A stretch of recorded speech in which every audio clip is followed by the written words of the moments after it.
لە ساڵی 2014ەوە گیرۆدە و گرفتاری تاوانەبوونی خانووەکانیانن. ئەمە پرۆژەی گەڕێکی یەکشەیدەکانی کیمیایی بارانی پێدەڵێن و بەخۆکردەکان ناسراوە، بەڵام تا ئێستا پرۆژەکە کێشەی تایە و تاو نەبووە. کەسوکاری شەیدانی ژگرتبوونەوەیکیان لە بەردەم کۆمەڵی قوربانیانی چەکی کیمیایی ساز کرد و داوایان کرد حکوومەت بەدەمیانەوە بچن. دەمانەکەنەوە دووبارە سەرۆکایەتی ئەنجومەنی وەزیران وەزارەتە پەیوەندیدارەکان بەدەم گرفتی ئەم خێزانەوە بێن کە بەهۆی ئەو کێشەی کە ئەو قەرزارەی کە لەسەر بازار دروستیان بووە، ژمارەیەکی زۆریان تووشی کێشەی خێزان و کێشەی کۆمەڵایەتی بوون.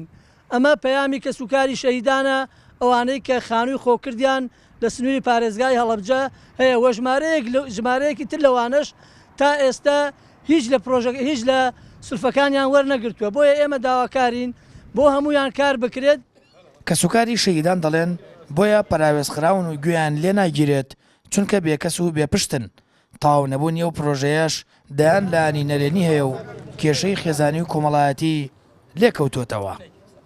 ئێمە ینی کەسێک نییە لامان لێ بکاتەوە، هەستەکەین زۆر بێ پشت و پەناین، زۆر بێ کەسین، ینی زۆربەی پرۆژەکان لە کوردستانە پرۆژەی زۆر لەوە گەورەتر بە بودجەی زۆر زەبەلاحتر ینی تەواو کرا، بەڵام ئەوانەی ئێمە هەمووی کەلاوەیە، هەمووی خەڵکەکەی قەرزاری بازاڕە، ینی قەرزاری مەحەلەکانە، هەتا کێشەی خێزانی دروست کردووە، کێشەی کۆمەڵایەتی دروست کردووە لە بینی خاوەن خانووەکان و لە بینی خاوەن مەحەلەکانی بڵێن کەرەستەی بیناسازی.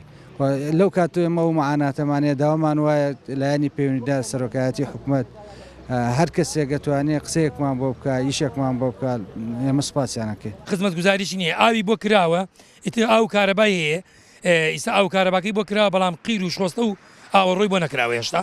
بەس زیاتر مەعاناتی ئەو خەڵکە زیاتر لەسەر سولفەکانە ئێستا، چونکە لە بازارە تووشی کێشەی کۆمەڵایەتی بووە، وەکو پێم وتی هەموو دنیا قەرزاری شەیدانە، شەیدان قەرزاری بازارە، خەڵک نابێت بچێتە بازارەوە بەڕاستی.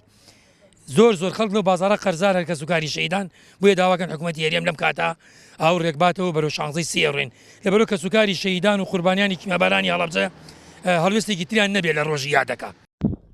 پرۆژەکە چەند جارێک بودجێ بۆ تەرخانکراوە، بەڵام تا ئێستا لەسەر ئەرزی واقع وە خۆی ماوەتەوە. بە پاساوی قەیرانی دارایی حکوومەت پێشینەی بۆ خرج نەکردووە. وردەکاریەکەش بەم شێوەیە 928 دوارسی شەهید سوودمەند بوون و پرۆژەکە بۆ 407یان چۆتە بواری جێبەجێکردنەوە. لەو ژمارەیەش تەنیا 113 خانوویان بۆ تەواو بووە، 263یان پێشینەیان ماوە و 31 کەسیان دوو پێشینەیان پێنەدراوە. سامان فەتاح، کەناڵی ئاسمانی پەیام، هەڵەبجە.